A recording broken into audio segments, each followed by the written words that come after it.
ability to record. I am recording on this computer, and I am ready whenever you are, Gary. Oh, Go ahead. and give Larry the 3 count or 5 count. 3, 2. Hello and welcome to Digital Free Thought Radio Hour and WOZO Radio 103.9 LPFM right here in Knoxville, Tennessee. Today is Sunday, July 26, 2020. I'm Larry Rhodes, or Doubter 5. And as usual, we have our co-host, Wombat, on the phone with us. Hello, Wombat. I've been touched by Jesus, and it's restored my youth. I am now baby Wombat. For the rest of the show, welcome. It's proof. Fountain of Youth right there. Yeah. Our guests today are Dread Pirate Higgs Arr. and George. Say hello. Hello. Hello. Digital Free Thought Radio Hour is a talk radio show about atheism, free thought, rational thought, humanism, and the sciences. And conversely, we'll also talk about religion, religious faiths, gods, holy books, and superstition. Also, if you get the feeling that you're the only non-believer in Knoxville, well, you're just not. There are several atheist, free-thinking, and rationalist groups that exist right here in Knoxville, and we'll be telling you how you can connect with them right after the mid-show break. Also, did you know that there was a streaming atheist call-in TV/video show broadcast? Oh yeah, I love that. Has love been for over 10 years. Yes. You know about that, Wombat? Yes. It's very appropriate too. So imagine the Muppets, right? They're all the Muppets. Now they're babies, and the show's called Muppet Babies, and they run around in a nursery with each other. So you have all the classic Muppets. You have Kermit. One of these days you'll find Stop him, Larry. No. Anyway, Fozzie Bear. Is what? Fozzie Bear. He's there too. No, he's telling no. jokes. Oh, okay. It used to be on community access TV for 10 years. Now we're going streaming and recording on YouTube. So if you want to find it, look for the Free Thought Coalition of Knoxville, Free Thought United Coalition of Knoxville on YouTube. But we'll tell you more after the mid-show break. Our topic today, I believe, is destiny. And is it real? Who wants to take that? I want to throw it over to Miami, apparently, where Beachbody Dread Pirate will lead us with our invocation. So, I hear this a lot. People who say, well, I guess it wasn't meant to happen, or, it was meant to be, blah, blah, blah. And, I know that there's a lot of people out there who don't actually believe in destiny or fate, but nevertheless use these terms as colloquialisms. And I just wonder if, there's, if we could just stop doing that. I mean, if in fact we're training ourselves to believe things that aren't there, and that in using those terms, we reinforce those things. So I feel like there's a lot of things we have to address before we delve into this topic even more. Perfect. One, Dread Pirate's on a beach and he's wearing his tank top. Could you do that buff thing that you just did a quick second ago? This guy's you strike me as one of the people who are on the beach who would just have like dumbbell sets with them. They like unload them from their car and just do it. Yeah. Muscle Beach. It's good build. Second, George, you just had surgery a while back ago. How are you holding up? Are you feeling good? I am doing phenomenally well. I have been blessed. A miracle, I have to report. Nice. No, if it was a real miracle, you wouldn't need that, that strap. Today on the Larry, Lord's Day. Too soon. I'm going to lay it on, man. 2 years ago, I had heart surgery, and I had no pain. I was prescribed narcotic pain pills, and I stopped taking them because I didn't need them. And I told my doctor about this, and he said, but they cut your breastbone to get at your heart. I said, yeah, but I had no pain. Well, this time it's the same. I've had shoulder surgery. The surgeon says it's the most painful surgery that he does. And praise Jesus. I have good no for pain. you. I'm happy, and I wish you speedy recovery. Yeah, I mean, I do. Yeah, I do have pain if I rotate my shoulder and stuff like that. But steady state. Wow. More I'm praising will doing take care of that. There you go. That's it. Dale, what's the signature item today? Because before it was a bust of Randy the magician, right? And now it's like this blue cup. Blue cup or something. This is an experiment I've been doing. Donald Trump came to me in a dream. Okay. Did he? And what this is material that is draping material from the hospital that one of my relatives gave to me several years ago. And in the dream, he said to do this, I don't know if you can see it, but I've made a little divot here in the top of the glass. Yeah. And last night, about 12:30, I filled it with water. There's about 1.5 centimeters of water in here. And all during the night, not one drop of water has come through, because Donald Trump came to me and he said that actually the viruses do not travel by themselves. They only travel on water. Like when someone speaks or sneezes or sings or whatever. And so that's Dr. Trump, right? To do this. And then I took the mask and lined it with this. So what happens is any droplet of water comes into my mask, it gets stopped, but the air goes through. Anyway, that's what that is. How prescient is that? Huh? I said, how prescient is that he would come to you in a dream and explain that to you? Well, Sounds like last week I asked if anybody else had had any supernatural experiences, and apparently you have not, and I don't think anyone else said that they did. But I have myself. Yes. Oh, okay. Well, I've been having these dreams where all I can assume is it's an alternate, opposite universe where Donald Trump he's a superhero in it, and in this universe, and every night I have these dreams, and this came to me in a dream. This little experiment. So I'm going to start using it more in my mask because he said so. Fair enough.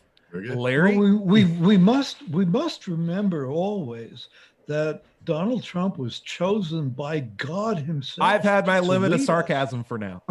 Larry, how are you holding up? It's been a week since I've seen you last. How are you feeling? Oh, I'm fine, but you said you had your limit of sarcasm, so I'm not going to go there. Thank you. I appreciate it. I will say this. Check this out. For the people who are watching this on video, I have turned my face into a perfect rendition of my face when I was but a child, like preschool level. Like I just took a picture of myself in preschool, mapped it onto my face, and now I have a 3D model of my face that I'm walking around with. I could put hands in front of it. There's occlusion. It is so bizarre to see this face again. Yeah, Snapchat. Like I haven't seen. Yeah. I haven't seen this face in a mirror since I was in like maybe kindergarten. It's very bizarre. It's very bizarre. I was such a cute kid. Oh my gosh, got the white hairs and everything, but I'm still rocking it. All right. Hey, Talking I about. just wanted to let you guys know that we actually have 3 live stream viewers right now. So. Wow. Yeah. Okay, You guys good. are free to comment You're gonna- anytime you want. You're still going to need to lean in a little bit. I will just. Yeah, Gary, audio can you once in a raise while your with level whatever a little comments they bit? bring forward. Okay. We can't So- really hear you very well. You'll have to lean right up on the mic. Yep. Get right up on that Gary. mic. Me? Okay. Yes. Yes. So Gary, on the mic, how do you feel about Destiny? What do you mean by it? What is Destiny? Talk to me. Well, I mean, the idea that I've been hearing from people, I mean, it's usually just cast out there as a casual comment. Oh, I guess that wasn't meant to be, or, oh, well, look, I guess it was meant to be. Comments like that, obviously speak to a notion that there's a bigger register out there where things take place and But the universe are has accounted certain, for. And or the universe has certain goals for us, pardon me? or the universe itself has certain objectives. Yeah, or goals. exactly. And I think there's a lot of we train ourselves. We practice what we do in order to be better at it. And when we include things such as assertions towards destiny or fate, are we in fact training our minds to believe that such things are actually possible or real? And that was kind of the point I was trying to get at, is it better to, acknowledge that those things, that those expressions are happening, and that we need to be aware of them, and essentially point them out, so that people who make them are aware that they're appealing to destiny or fate or God or whatever, even when they profess that they don't. George, I'm going to throw this out at you. What do you feel about fate? And do you think there's any aspect that is actually true, to the point where someone says, well, this had to happen because that's the way it only could have happened, or like that's the way it should have happened, or was designed to happen? Is there any truth to that? Absolutely not. Whoa. You know, it's like I was brought up an atheist, and so the idea of faith is kind of alien to me, organically. I don't know what else to say to that, except that's my own reality. I'm willing to go out on a limb, but I'd love to hear what Dale thinks about the idea of fate. Do you think anything do you think we live in an utterly planned out universe where like every action has already been ascribed to an extent? Me? What's the deist mindset? Yeah. What's the deist mindset? Is it possible for God to like plan the universe, die, and we still work on his plan? There was no plan, so to speak. I think you're talking about the clockmaker God, the old thing of the deism. But all I can relate to destiny is that there is cause and effect in the Newtonian universe. So if in the Newtonian universe, where all particles were, then you would be able to predict, prophesize where with the future. In the quantum universe, though, that's not so likely. Our forefathers used to use a word called providence, and in that they would justify some of their actions by saying it is providence that we form this new nation, and that's all I can say about destiny. I assume you're talking about prophecy, which is all over religions, and I have no reason to hold any stock in that. Is that good enough answer? Yeah, oh, by the way, what is that crap on your screen? It's my face. And how rude. Larry. I think he's talking about the rattle. Oh, yeah, it's the rattle. That is really distracting. Good. Larry, what do you think? Could you turn it off, Tyrone? I can't. Larry, what do you think? What's the idea of destiny? Well, it depends on how you feel about free will, I think. Do I think that there's a being, a supernatural being that has clocked it all out or laid everything out, or even a clockwork God? No, I don't think that destiny is real or fate is real in that sense. However, I'm not a real believer in free will. I think that the earlier notions that if you knew that the initial state and direction of every atomic particle at the beginning of the universe, if you knew that, then you should be able to predict everything that's going to happen after that. Further, you have all these influences on a particular person and their development, their biological origins and influences, their societal origins and influences, their families' influences, that will pretty much dictate what you do for the rest of your life. In that sense, I think that destiny may be fleshed out as far as some kind of ultimate goal or destiny or ending, but I don't think there's any intelligence behind it. Right. And Okay, Larry, that's a good point. would you might be able to characterize that as limiting factors? Yeah, sure. Yeah. Sure. Yeah. Rather than destiny or fate as being something goal-oriented. Right. Yeah. I think Larry hit the nail on the head. Like there's two schools of thought with me as far as how fate works. There's either fate that's intelligently guided or fate that is by nature processed, right? And I would agree that, yeah, there's definitely equations that can let us know if certain things are within control of probability. Like if I had a drawer with 10 red socks and 1 green sock, I have a 1 out of 11 chance to pull out a green sock. I may not pull out a green sock on the first try, but if I do it 11 times, I'm guaranteed to pull out 1 green sock. Right? So, like that's within control. Yeah, but so we do have a viewer who said, "I think destiny is an expression of predeterminism." Cool. So I think just that's an finishing the thought. important term. Just finishing the thought, I would say we have clearly the idea that our destiny could be guided by a scribe, like a higher power that planned everything out ahead of time, and we're basically living off that script. And I felt like that's a much more extraordinary claim, because I can take the non-intelligent based nature guided design and fate and stuff and test it. I can test it repeatedly and come out with like really good ideas of like how this works. But as far as like a higher power describing things, I need more evidence to even show that a higher power even exists in the first place. But that doesn't stop people from using the concept like manifest destiny. Right. Politicians would use that. That's exactly my point.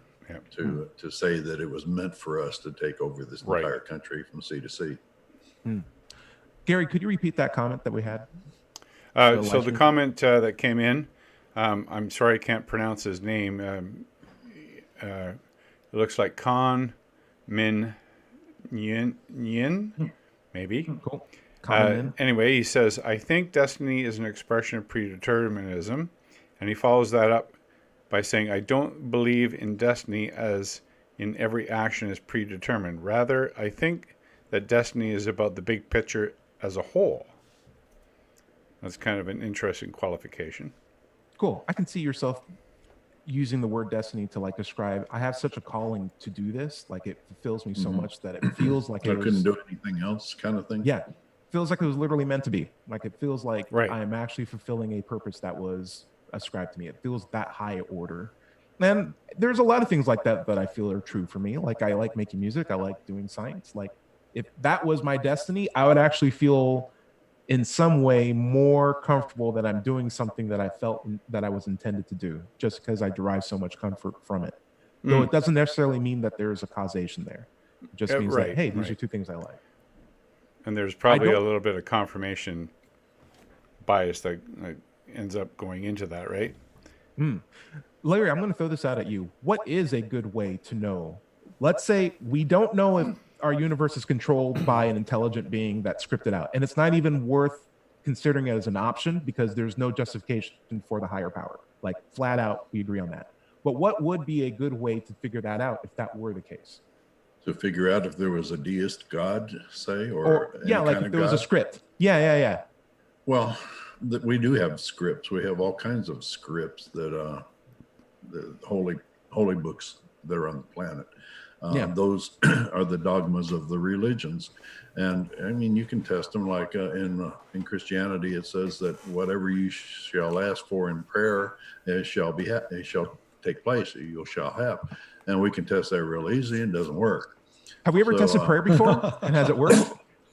A few times. I was raised Christian, but anyway, what I'm saying is, all of these different religions have make claims. And you can test those claims, and they all fall short.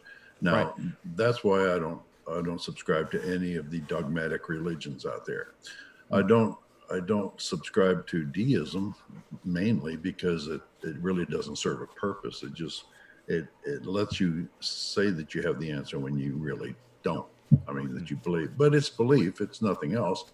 But I don't have any trouble with deism at all. I don't have a problem with people that want to be deists. It doesn't have dogma, therefore it's not a problem to me. Sure. They're not going to pass laws to show make you do what they think their God wants you to do because their God doesn't want you to do it.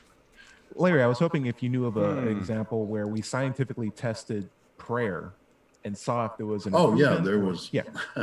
I can't remember offhand who did it. It was like a university. It was very significant. Yeah. And they used a very large sample size. And large cohort. They found out they divided it into 3 groups.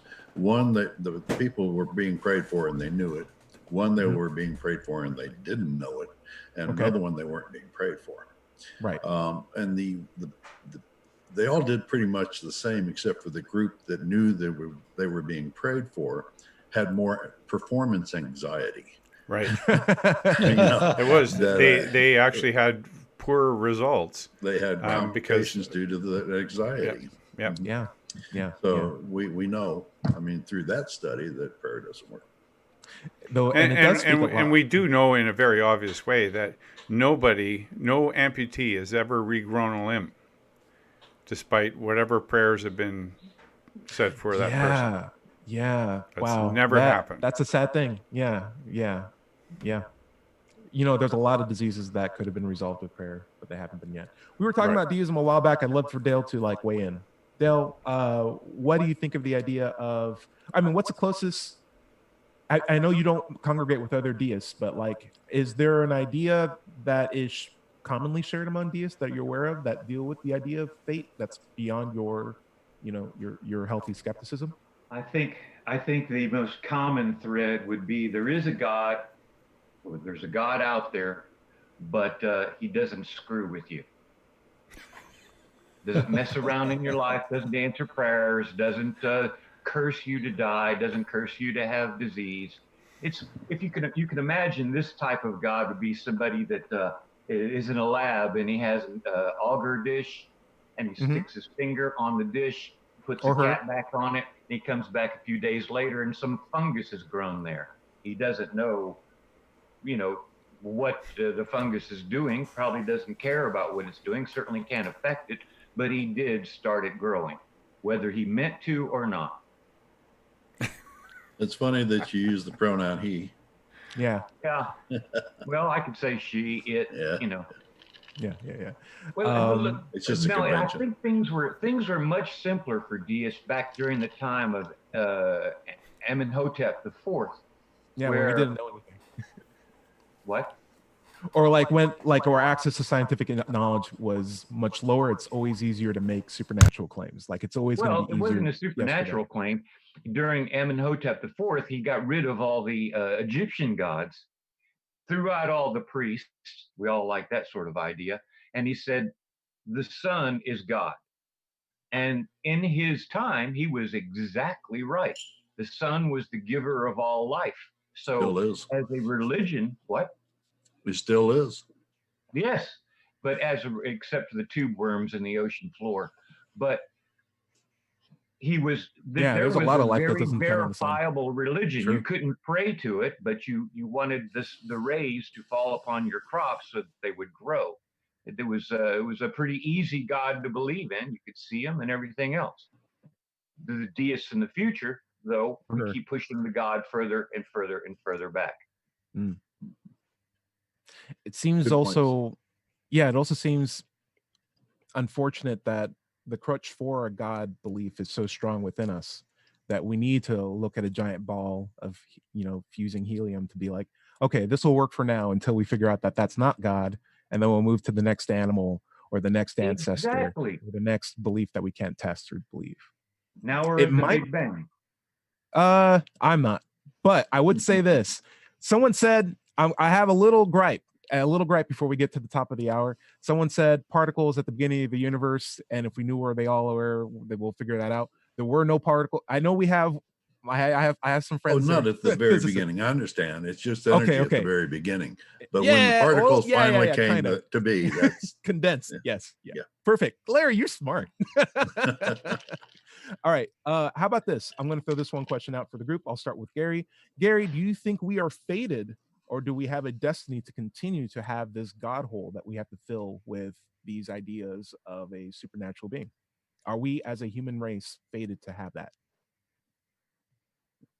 Whether it be, I'm waiting for your audio to come back in, whether it be, you know, a supernatural being, money, sun, so whatever. I don't believe in anything as a, you know, sort of manifest destiny or that there's any kind of script. I think we just attend to these old habits, and we have to train ourselves essentially to come away from such notions as that was meant to be, or you know, the idea of serendipity and all that kind of stuff as being manifestations of some sort of script to the universe. Cool. Yeah, that's where I stand on that. Gary, you said something really interesting. You were like, we have to train ourselves out of religion, but I think there's also the idea that we were trained to be religious from the get-go. Well, Larry, what do you you know, and I think I've often referred to this book, Daniel Kahneman's Thinking Fast and Slow, and of course he goes into some detail about how the common ancestor to humans would listen to a breeze in the bushes and think to themselves, well, is that a breeze or is that a lion? And the best thing at that time would be to assume it was a lion, because that would increase your survivability. But as we've become more sophisticated as humans, the opportunity to think slowly about things, so reason not being the go-to response in the human brain, but something that we have to practice. So reason is something we have to practice, and I believe that moving away from religion is a function of the result of that practice. Right. Cool. If that makes Larry, sense. how do you feel? You want to close up on that thought and then take us out? Yeah, I think it's our destiny to have a mid-show break. A touche. That's right. This is Digital Free Thought Radio Hour and WOZO Radio 103.9 LPFM right here in Knoxville, Tennessee. And we'll be back after these short messages. So do we want to come in with a limerick? What short messages are those? You got to start that limerick, We dude. stick 'em You in. need that limerick. You need the limerick. Let me open up Snapchat again so I can take the rattle off. There we go. There, that should be good. And then let me open up some listener feedback. See if we got any. We did actually. YouTube.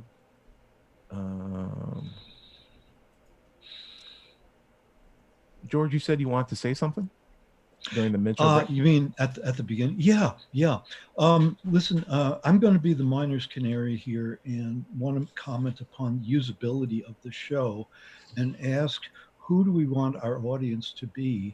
And do we want to use arcane terminology which people do not understand? I personally, like I said, I'm going to be the miner's canary about it. And I want to mention something that happened last week was that Tyrone, you opened with the topic SE. Right. Okay. Your average listener, who I think you want to reach, is going to be blown away by SE, as I was, because I did not know that SE stands for what was it called? Street epistemology. I'm a newcomer here. Okay. Or Socratic examination. Yeah, I like that. Almost actually better, to be honest with you. Let me just put in a plug. Since I've been a documentation writer, when I write a manual, bringing people on board is so important to me that I don't put the glossary at the end of the manual. I put the glossary at the beginning so that people know what the words mean. So please, if you're going to say street epistemology, at the first time you use the term, and even repeat it, say street epistemology. Don't bring it in as SE. I appreciate the feedback. Thank you so much. Cool. Yeah. I agree with you. The whole time I watched the last show and it kept saying SE, I thought he was saying Etsy. And I thought they were talking about homemade craft website. Cool. I'll give you 20%. I'll give you 20% off of any SE thing you want to buy. I mean, you've inspired me to look it up. You know, I actually found a website called Street Epistemology. See, I flunked. I have 2 degrees, but I flunked philosophy. I have to confess. Are they Fahrenheit and Celsius? What, my degrees? That's funny. No, they're both in No, I'll go even farther, saying that whenever we say street epistemology, we should have some kind of phrase to describe what it is. Yeah, I'm actually not a fan of street epistemology as the term. Either am I. That's why I like actually Socratic examination myself. Yeah. That's why I've been Okay. kind I of like translating to it. Though I don't want to like split the group, because there is actually a group of street epistemologists who are doing the thing, and it's Let's not have a schism by any other name. Exactly. Maybe that's our So- phrase. If we say Is street it- epistemology, we could follow it up, also known as Socratic examination, and then just let it go. Yeah. Well, let me ask a question. Is there any validity to the concept of street epistemology? Yeah, this is tired roads that we're on at the moment, but we can talk about this after the show. Okay, this is- great. Yeah, and I Yeah. just want to let you know I do have a couple more comments from the folks online here. So once we get back online, I wouldn't mind bringing them up. I'm ready. Cool. I'm ready to come back. Gary, you want to give us a 3 count? Yeah, go ahead. You're good. Is that my 3 count? Go ahead. 3, 2. Hello, and welcome back to the second half of the Digital Free Thought Radio Hour on WOZO Radio 103.9 LP right here in Knoxville, Tennessee. Today is Sunday, July 26, 2020. And let's talk about the free thought groups that you can join right here in Knoxville. First, there's the Atheist Society of Knoxville. ASK was founded in 2002. We're in our 18th year and have over 1,000 members. You can find us online at knoxvilleatheist.org, or you can just Google Knoxville Atheists and find us that way. Another large free thinking group here in Knoxville is the Rationalists of East Tennessee. They've been around for more than 20 years. To find them, just go to rationalist.org and click on upcoming events. Earlier in the show, we said we'd talk about the Knoxville Atheist Call-In TV show. Well, it's called Free Thinkers United Coalition of Knoxville. It's a coalition because it includes pretty much all the different free thinker organizations here in Knoxville in the making. And you can find it on YouTube under Free Thinkers United Coalition of Knoxville. If you're interested in getting involved with the TV or radio shows, just come to an Ask meeting or RET meeting once we start having them again, or just contact us through the Digital Free Thought Radio Hour Facebook page. Leave us a message and or comment, or you can send us an email to askanatheist@knoxvilleatheist.org, and we'll address it on the show. Our topic Larry, aren't today we is having destiny? Aren't Sorry? we having another monthly atheist event today around 5 o'clock? Oh, tell us about it. Well, I don't know. Knoxville is very blessed by having multiple atheist organizations. And if I remember right, one of them is having what has traditionally been a potluck one Sunday a month. And I think it's today. I thought maybe you would know and could tell us. No, I don't know offhand. I'll try to look into it and maybe have that information by the next week, and then therefore we can go forward with that. I'm looking Okay. for it now, but I don't see it.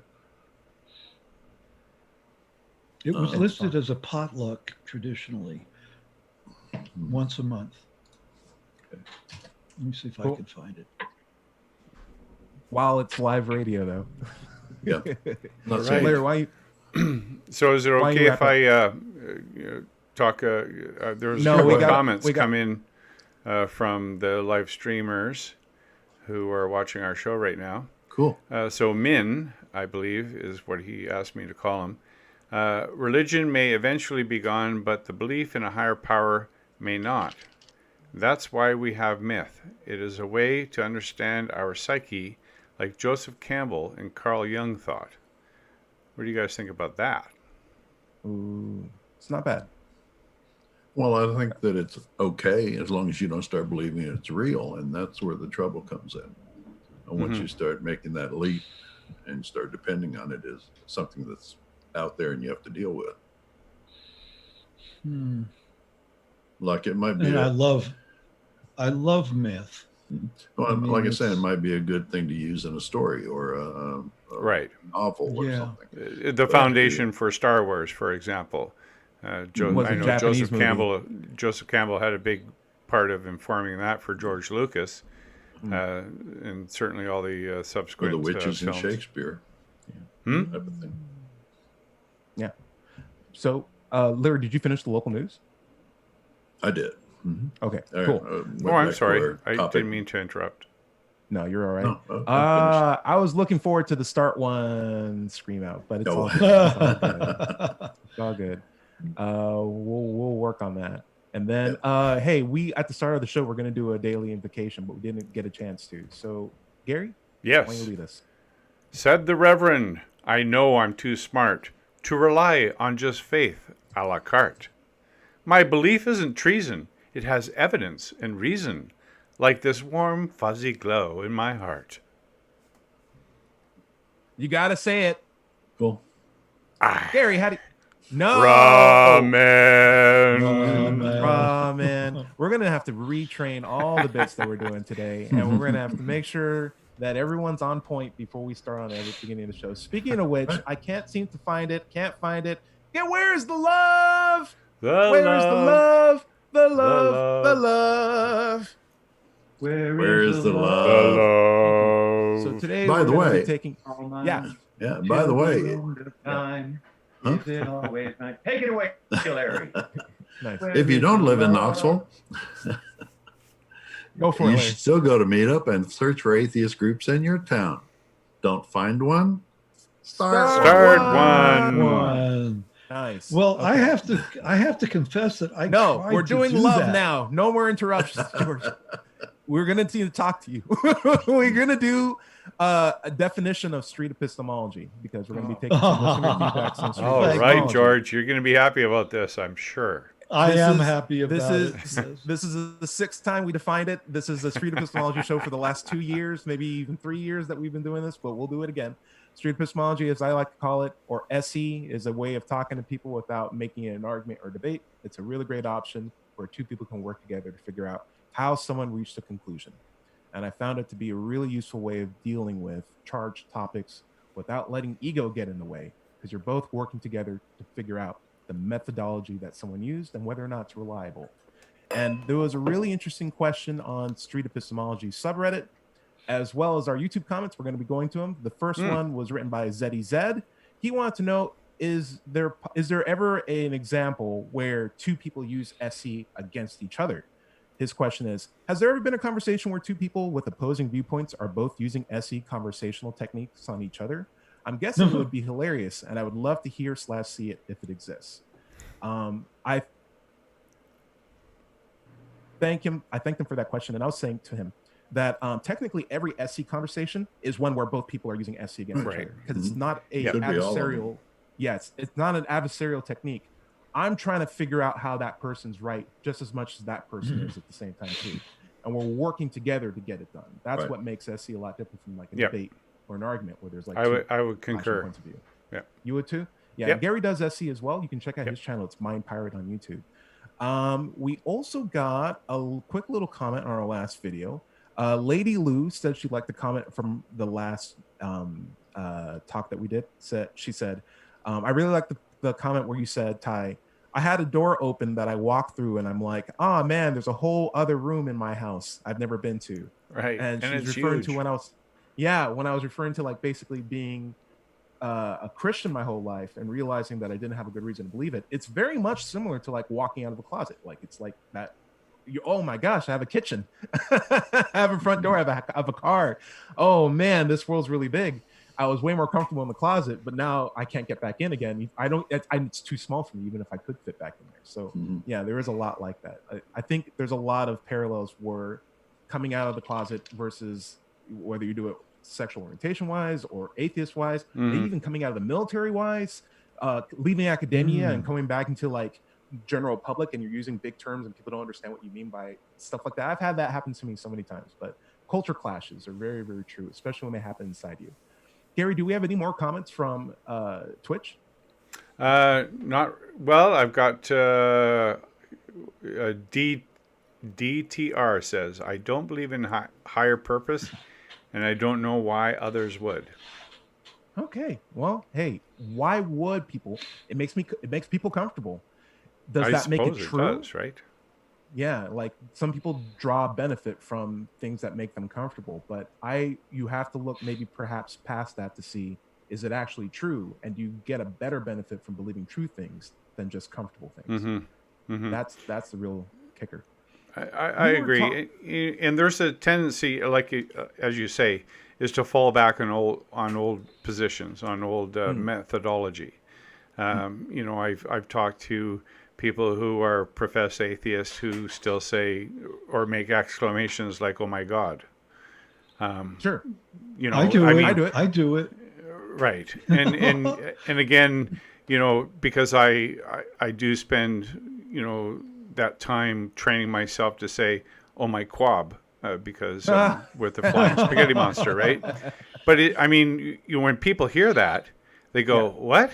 You know, they all of a sudden, because they've tuned out the other phrases as just sort of commonplace and almost expected. But when I say, "Oh my quab," and they go, "What? Oh my what?"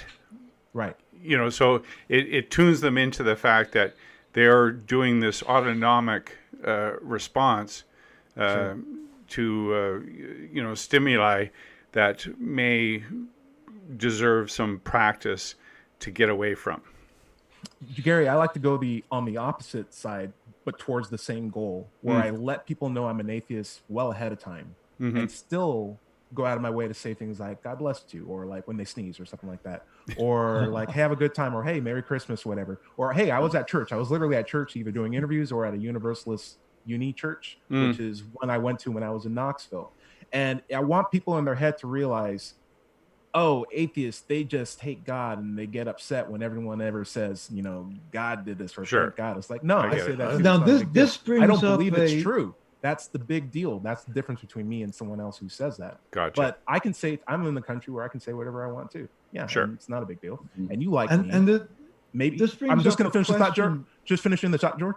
You might run into other atheists who say the same, or you might run into people who you don't know are Christian or atheist who might say, "Bless you." And you may not know automatically that they're Christian. You may not have that as your default person anymore. And I think that's what making the distinction. George, go for it. Good point. Well, I'm sobered by the knowledge that as an atheist, I'm one of the most hated people in the country. No. And you know, our listeners and viewers don't realize this right off the bat, but I am not in Knoxville. I'm halfway to Chattanooga. I live in open country, let's say. And the question for me, having come here from the coasts, I mean, I grew up in New York City and I lived in California for 40 years. And I've heard all kinds of stories about the South. And so the question for me is, am I safe revealing that I'm an atheist around here? I'm worried.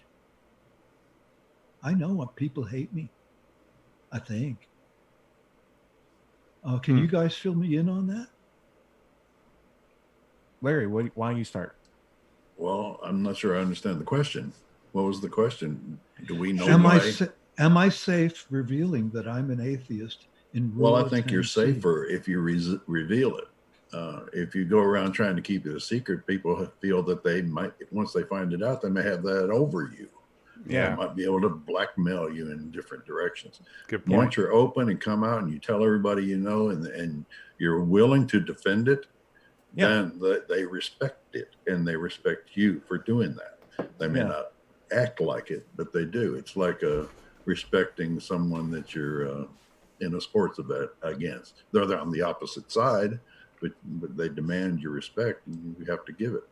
Now, if they don't, then that's their problem. And just like anything else, irrational people don't deserve your respect. There you go. I love that. I love that. Put that on a shirt, Larry. Irrational people don't deserve your respect. Getting back. I think there's a way to rewrite a time-old song. Yeah. If you're atheist and you know it, clap your hands. If you're atheist and you know it, clap your hands. George can't clap his hands. He has shoulder surgery. Don't be rude. Yeah, but getting back to "Oh my quab," I still say "Oh my God," but I only say it when something is unbelievable. Good point. Good point. Yeah, I was actually doing SC, Street Epistemology Socratic Examination, with a coworker of mine for the first time. He's a Christian, but he works in our lab, and we had some time to talk, do SC. Just literally a breakout session of SC. I had my notebook ready and I was ready to go because I want to do talks outside with people so bad, but because of COVID, I'm locked in. So opportunity arose where we were just talking casually. He brought up Jesus again for maybe like the third time, and I'm like, so do you believe in God? Like, do you actually believe Jesus is the Son of God? Can we talk about how you came to that conclusion and see if like what motivated you to believe that? Right. And we went to personal experiences, faith, which he defined as just trusting it no matter what. And we in a quick 2 minutes we realized, he's 100% confident, but personal experiences aren't 100% reliable, and faith isn't reliable at all to come to a true conclusion. And we dropped from that absolute closed-minded 100% to 90% in like about 4 to 5 minutes. Nice. And I also realized that he was much more willing to want to talk to me immediately after we just did that quick session, because he's like, so like, where are you? Where do you feel like this? And I said, like, I really don't have a position that God doesn't exist or God does exist. I mean, the more specific you get, the more unlikely I think it is. But like, as far as just general God with nothing attributed to that, I have no reason to believe that until I have a good reason to believe that, right? And he's like, that makes sense. And so, like, do you have an like, who's your Jesus figure? Who's your role model? And I'm like, I don't necessarily need that high of a role model, but if you were going to show me an example of a guy who did something like a self-sacrifice, I brought up like a king, an actual king, like Richard I. He got killed by a peasant, but he in a war, and he decided not to kill the peasant because the peasant did a good job in the battle. He's just like, that was an honorable fight. He shot me in the chest. It's infected. I'm going to die. Don't kill this kid because he's a little kid. He fought me in an honest battle. Give him money and just let him be, and that was like a very regal, honorable thing that he did. He was a warrior king.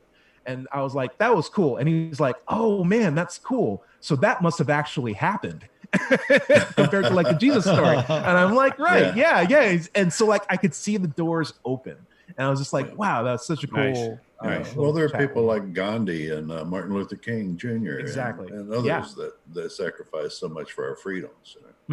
Yeah, it's weird though when I bring, and you'll learn this as you do more talks. I am wary of bringing up things like Martin Luther King because immediately what Christians do is like, oh well, he was a Christian, right?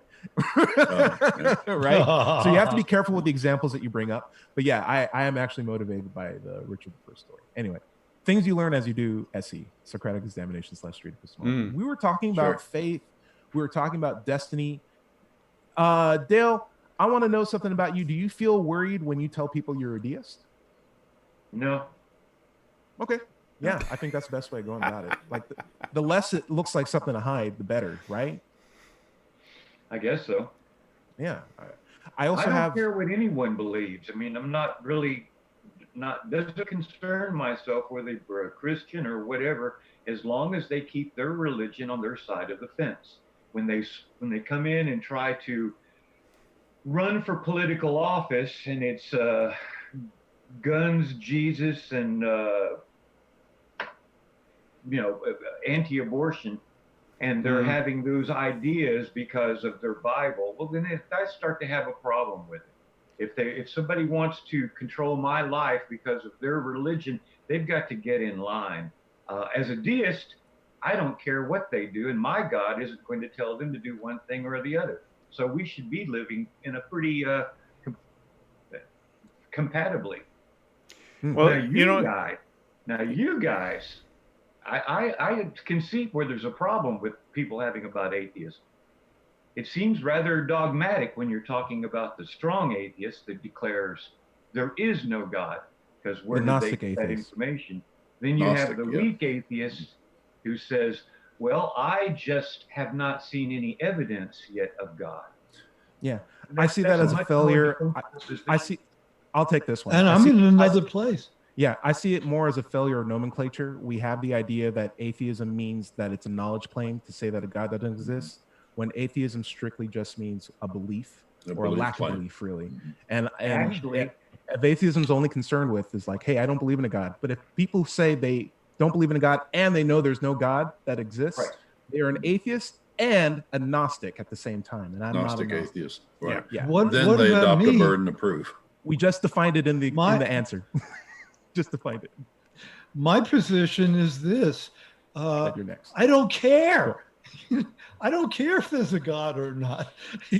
Doesn't mean a damn thing to me. So you probably also don't believe in one too. So that makes you atheist. In That's what? cool. You also, believe if you in- don't care, you probably also don't actively believe in one. So that also makes you an atheist. That's totally exactly. fine. It's par for the course. Gary, what do you got? So I guess the big thing about deism or theism or any belief in any potential supernatural entity is that beliefs have inform actions, and actions have consequences. And as you indicated, that as long as people aren't using their religion to try and force political decisions, I don't think it has to be that overt. I think there's a covert action that occurs when people believe in have magical thinking, and that magical thinking then informs their actions, and those actions have consequences, and that's so I think all magical thinking is problematic in that sense. Yeah. And in my opinion, I just think whenever someone thinks they have an answer that they don't want to question, that's the problem, because we should always be willing to question even the answers you're really confident with. Yeah. All right. So we had some really cool talks. We had some cool stuff. I think we handled the topic of faith pretty well, and the idea of destiny. And I want to thank all of the commenters. I'm going to throw a random thing out because I did talk about this. I had that conversation with my friend who's a Christian. I do worry sometimes about how being seen as an atheist can affect me detrimentally when I'm at work. And I had that weight on my mind for a long period of time. I'm a scientist, right? I'm a laboratory manager right now. But the idea is, it wasn't until I came out as an atheist at my last job and at this current job that I'm at right now that I realized that so many of the people who I assumed were Christian were also atheists at the same time too. And it literally just took me the opportunity to just be like, no, I don't believe that. To the one was like, oh, neither do I. It's not a big deal. And I'm like, whoa, this mindset that I've been, putting this pressure on myself on unnecessarily, plays a big role. Like the way how I see myself in other people's eyes can really inhibit me for expressing myself honestly.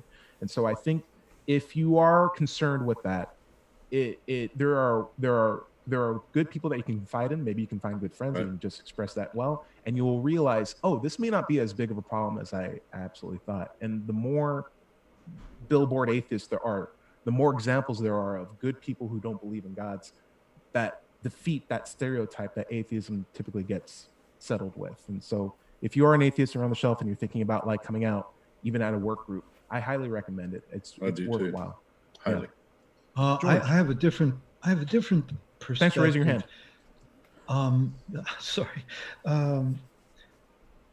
My last round of employment was in the high-tech industry, and I was working as a consultant, and I worked for a number of different companies, and I've discovered that every single company is different. Every company has its own culture, whether we like it or not.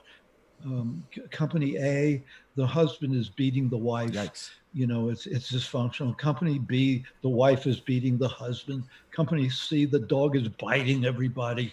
I mean, they're all different, and some of them are open and conducive to everything, and then others could be like Hobby Lobby, or Very religious. Chick-fil-A, yeah.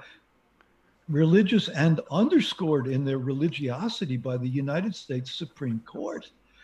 And it may be dangerous to reveal that you're an atheist if you're working for an outfit like that. You'll be out the door in a flash. So it depends what the environment is. I agree. think. Yeah, absolutely. I just want to mention that On September 28th, I will be going to Provincial Supreme Court to go through a judicial review of the Human Rights Tribunal for discrimination, if you can believe it. Wow. Wow. The Human Rights Tribunal, of course, is supposed to stand for people who are discriminated against. And in fact, they're the organization that has exercised discrimination. So against you? I will be in against the Church of the Flying Spaghetti Monster. Yeah. So we will be in Supreme Court September 28th. Good. I want to point out that Gary is attending from British Columbia and all the way from just over the border. And we have marvelous palm trees here. but so The Great Breaches I'm of Canada. fascinated to get the Canadian perspective, Gary, and I want to welcome you. Cool. So, with regard to coming out in a safe environment at job, yes. And I had that same fear as well. And I would say there's definitely a way to go about it. Maybe we can talk about that on the show, like how to bridge that gap. Yeah. But there's a way to test the water. And if you are in a position where you can do so, you should, because there's nothing shameful about not believing something without enough evidence to support it. That should be the default. That should be a value. That should be, something we should admire in people. And we unfortunately are pushing ourselves towards a climate where facts don't matter. Right. And we need to do everything we possibly can to fight that. Very true. So, now that we're at the bottom of the show, Gary, where can people find you at? Well, we are live streaming right now. We are. This is Sunday. We start streaming at 8 a.m. PDT, and we go for the full hour. You can also find my stuff on Mind Pirate, MINDPYRATE on YouTube. Yep. And coming this fall, I will be teaching a course online called Skepticism 1.0 Adventures in Critical Thinking. So look forward to that. And I'll be happy to help out any way I can with that. You can find my stuff. It's Let's Chat on YouTube. You're probably watching it right now. Feel free to leave a comment. We'll go over it in the next week's show. And I have plenty of other SE street epistemology / Socratic examination videos on my channel. I've been doing them for the last, maybe 3 years now. There's a lot of great stuff. Politicon, Nanocon. You pick Kentucky Free Thought Convention Forum. I was wearing the shirt for it right now. I guess I'm not wearing it. But there's a lot of really great talks on how to do SE, how effective it actually is, and examples similar to the one that I was talking about with my coworker. You can see examples of that on my channel and learn that there's a better way, or at least another way, to talk to people who have strong beliefs other than debating or arguing. A very good way. Yeah. Thank you. I appreciate that. Yeah. George, I know you don't have anything. Unless if you do, feel free to interrupt me, but I wish you a speedy recovery. Thank you. Yeah. What's howsjesusdidit.com, Dale? What is it? Yeah. I believe that Jesus lived, and I actually think that people witnessed him doing the miracles, and that's what that book is about. But where's the twist? Because anyone can just read the Bible. Why would they need to read how Jesus did it? To find out how he actually faked the miracles. There you go. And where can we find him? Or where can we find that book? It's at howjesusdidit.com. It's you can read it online. Nice, cool. I know someone else who wrote a book. Oh, Larry. Hey, Larry. Yeah. My book is Atheism, What's It All About? It's available on Amazon. However, all of the articles in it are available for reading for free on my blog, digitalfreethought.com. Be sure to click on the blog button to access the articles. You'll also be able to access our podcasts, these shows here, Atheist Music. I have that on there as well. This particular podcast is available on iTunes, Stitcher, LuminaryPodcast.com, etc. iHeart. If you're watching this on YouTube, you like and subscribe, of course, to whoever's putting it up, maybe my channel or Let's Chat. Right. Remember, everybody is going to somebody else's hell, And the time to worry about it is when they prove that heavens and hells and souls are real. Until then, don't sweat it. Enjoy your life. We'll see you next Wednesday at 7 o'clock Eastern Standard Time on WOZO Radio 103.9 LPFM right here in Knoxville, Tennessee. Say goodbye, everybody. Goodbye. Goodbye, everybody. Bye. Goodbye from Muscle Beach. Yeah. Nice. See you. I feel bad. I feel left out. Larry, it's not Eastern Standard Time. Eastern Daylight. It's just say Eastern Time, and that covers everything. Yeah. Cool. I got a topic.